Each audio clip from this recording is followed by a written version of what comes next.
বন্ধুরা তোমরা কেমন আছো? আশা করি সবাই ভালো আছো।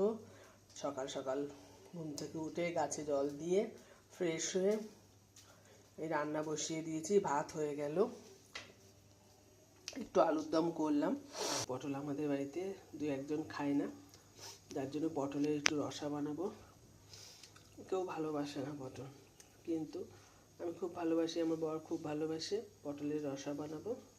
আর এই যে দুধ বসিয়ে দিয়েছি, কড়াইতে এবার তেল দেব। ময়দা মাখা হয়ে গেছে, অর্ধেক মাখা হয়েছে, আর একটু ময়ান দিতে হবে। লুচি বানাবো। পটলগুলো একটু ভেজে নিতে হবে, ওই জন্য তেল গরম হয়ে গেছে, পটলগুলো ছেড়ে দিয়েছি। এবার এই পটলটাকে একটু ভেজে নেবো। এর মধ্যে কালো জিরা ফোড়ন দিয়ে পেঁয়াজ আদা রসুন মানে মিক্সড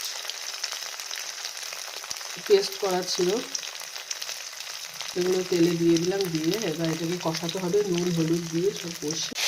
পটল মশলা কষানো হয়ে গেছে, এবার পটলগুলো দিয়ে দেবো।